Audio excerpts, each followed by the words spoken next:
समाजवादी कार्यकर्ता सम्मेलन में पहुंचे प्रदेश अध्यक्ष युवजन सभा के प्रदेश अध्यक्ष अरविंद गिरी का भव्य स्वागत।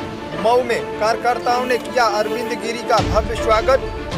रिकवारेडी में मनाया जा रहा है कार्यकर्ता सम्मेलन में पहुंचे मऊ के दिग्गज नेता और अरविंद गिरी ने कहा 2022 का चुनाव को लेकर किया जा रहा है कार्यकर्ता सम्मेलन में मऊ के जिला अध्यक्ष अल्ताफ अंसारी और धर्म प्रकाश यादव समेत दिग्गज नेता हुए शामिल।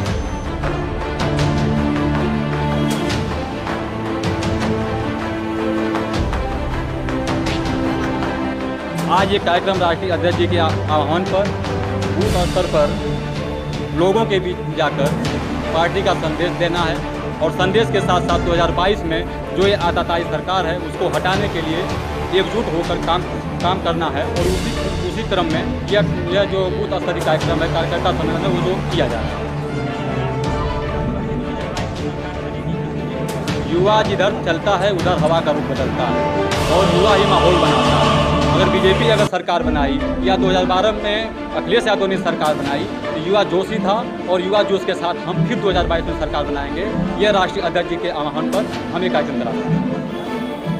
सम्मेलन रखा गया था ये रिकवारेडी में और इस कार्यक्रम से मुख्य उद्देश्य हम लोगों का है कि हम अपने लोगों के बीच जाकर बूथ जाकर भारतीय जनता पार्टी की जो 4.5 साल की लगभग 5 साल की नाकामियाँ जो है उनको बताने का काम करें। और पूर्व में 2017 से लेकर 2012 से लेकर 2017 तक जो समाजवादी पार्टी की सरकार रही उसमें माननीय अखिलेश यादव ने जो जनहित के लिए काम किया, नौजवानों के लिए काम किया, नौजवानों को लैपटॉप देने का काम किया, बेरोजगारी भत्ता देने का काम किया, महिलाओं को पेंशन देने का काम किया। इन सब योजनाओं को 108, 102 इस तरह की सेवाएं जो रही हैं उनको बताने के लिए ये बूथ स्तरीय कार्यक्रम सम्मेलन रखा जा रहा है। उसी के क्रम में आज हम लोग यहाँ उपस्थित हुए थे।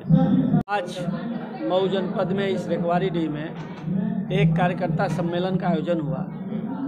समाजवादी पार्टी, समाजवादी युवजन सभा और जो चारों यूथ विंग है, यूथ विंग गांव-गांव में जा कर के कार्यकर्ता सम्मेलन करके अपने बूथ के लोगों का सम्मेलन करके और 2022 में सरकार बनाने के लिए तत्पर है।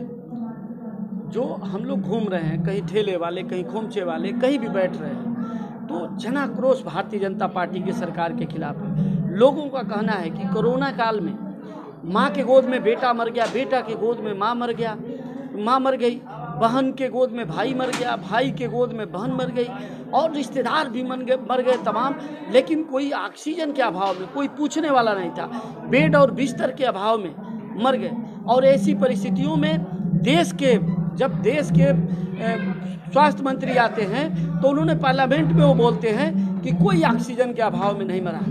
उन्होंने उपहास उड़ाने का काम किया। जो विधवा हुई उसका उपहास उड़ाने का काम किया, जिसका भाई गया, जिसका बेटा गया उसका उपहास उड़ाने का काम किया है। ऐसे समय में जनाक्रोश और बढ़ा है और जनता चाहती है कि कब जल्दी में 2022 में चुनाव हो और चुनाव हो तो हम विकास पुरुष को लाएं। और विकास पुरुष इसलिए हम कह रहे हैं कि समाजवादी आंदोलन के भविष्य माननीय अखिलेश यादव जी ने उत्तर प्रदेश में विकास करने का काम किया था।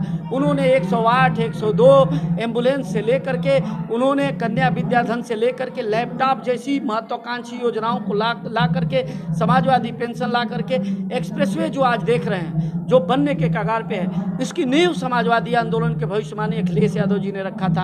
आगरा लखनऊ एक्सप्रेसवे बनाने का काम किया था, उन्होंने विकास किया था।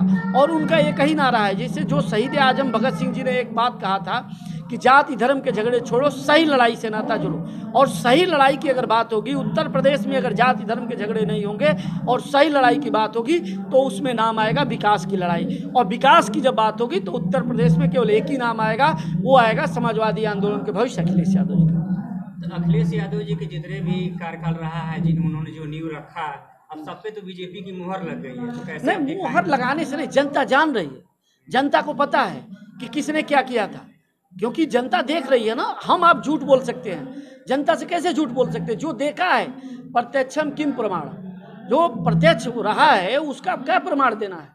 तो जनता देखी है कि ये लोग झूठ बोल रहे हैं, नाम बदल रहे हैं, योजनाओं का नाम बदल रहे हैं। जैसे समाजवादी पूर्वांचल एक्सप्रेसवे था तो पूर्वांचल एक्सप्रेसवे कर दिया और क्या किया इसमें? और वही नहीं, इस एक्सप्रेसवे में और लखनऊ और जो आगरा एक्सप्रेसवे है दोनों को मिलाएंगे तो इन्होंने कहा कि हम इसमें भ्रष्टाचार हो रहा था, पैसा कम कर दिया। पैसा क्या कम कर दिया? उसका जो डिवाइडर था, बीच में जो डिवाइडर था, माननीय अखिलेश यादव जी ने उसको चौड़ा किया था, उसको आपने और कम कर दिया। अभी कभी भविष्य में अगर हम चाहें, माननीय अखिलेश यादव जी या सरकार चाहे कि उसको हम 8 लेन बना दे तो जो डिवाइडर चौड़ा था उसको कम कर देते तो फिर 8 लेन हो जाती। लेकिन उन्होंने उसमें भी कंजूसी किया है। ये बड़े दिल से काम होते हैं। और 22 महीना में एक्सप्रेसवे बनाने का काम किया था माननीय अखिलेश यादव जी ने। 22 महीना में फाइटर प्लेन उतारा था। जब उद्घाटन हुआ था तो फाइटर प्लेन हरकुलिस जैसा विमान उतरा था एक्सप्रेसवे पे, और इन्होंने 5 साल लग गया। और 5 साल में आज मैं उधर से ही चला आया, कई जगह एक्सप्रेसवे पे चढ़ा, लेकिन हमें नहीं लगता है कि इस सरकार में उद्घाटन कर पाएंगे, आधा अधूरा ही करेंगे। तो कौन सा कमियां बीजेपी को दिखा करके 2022 का आप लोग देख रहे हैं कि अखिलेश की सरकार बनी? भारतीय जनता पार्टी की हर तरफ से कमी है। पूरी तरह से कानून व्यवस्था फेल है।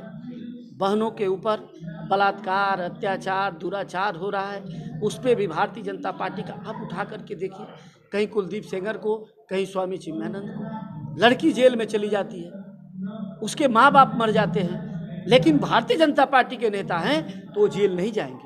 उनके ऊपर बचाने का जितना प्रयास होता है उतना प्रयास करने का काम करते हैं। पूरी तरह से गुंडा राज कायम है और उत्तर प्रदेश पूरी तरह से योगी आदित्यनाथ की सरकार में जल रहा है। बेरोजगारों का देखिए, बेरोजगारों को कहाँ रोजगार मिल रहा है?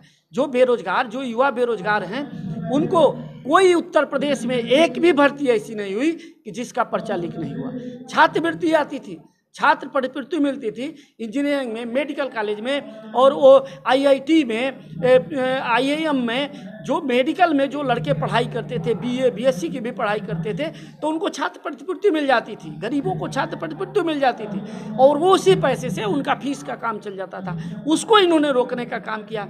तो इस समय देखिए, देश में 9 महीना हो गया किसान आंदोलन पे बैठा है। किसान अपनी मांग रहा है, उसकी जायज़ मांग है, और दिल्ली को चारों तरफ से घेर करके बैठा है। लेकिन उस किसान आंदोलन को जाति धर्म में फंसाना चाहते हैं, उसको बदनाम करना चाहते हैं। उद्योगपतियों के कहने पे किसान आंदोलन की तरफ इनका ध्यान नहीं है। किसान भी पूरी तरह से आक्रोशित है, पूरी तरह से आक्रोशित है।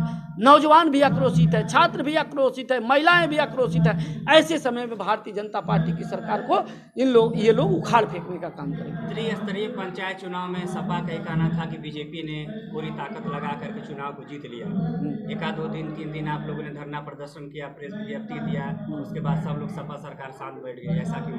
आपने बहुत अच्छी बात कहा, मैं भूल गया था इस बात को। त्रिस्तरीय पंचायत चुनाव में हम लोगों के 38 निर्विरोध हुए थे। समाजवादी पार्टी का जब सरकार थी 38 निर्विरोध हुए थे, लेकिन एक आदमी का घर नहीं गिरा था। एक आदमी का घर नहीं गिरा था। किसी को दिन दहाड़े उठाई नहीं थी, पुलिस नहीं उठाई थी। लेकिन इस सरकार में पूरी तरह से DM, SP, इंस्पेक्टर, कोतवाल, CO, SDM सारे लोग जाकर के 10-10 बार, यही आप मधुबन में जाकर के 10-10 बार नापी कराने का काम किया चंद्रमणि यादव का, और पूरे लोगों को परेशान करने का काम किया, किसी का घर गिरा दिया। और वही नहीं, एक महिला का चीरहरण किया। वो महिला पर्चा भरने जा रही थी, उसकी साड़ी खींचा गया और उसको पर्चा छीनने का प्रयास किया गया। या वहीं तक नहीं, माता प्रसाद पांडे सीनियर नेता हैं, सोशलिस्ट नेता हैं, विधानसभा के अध्यक्ष रहे, और उनकी पत्नी ब्लॉक प्रमुख का पर्चा दाखिल करने गई थी, उनके ऊपर जानलेवा हमला करने का काम किया भारतीय जनता पार्टी के लोगों ने। इसलिए सारे लोग अब जग चुके हैं और इनके अत्याचार, दुराचार, अनाचार के खिलाफ सभी लोग लामबंद होकर के और चुनाव हराने का काम करेंगे। समाजवादी पार्टी को जिताना। बहुत बहुत धन्यवाद।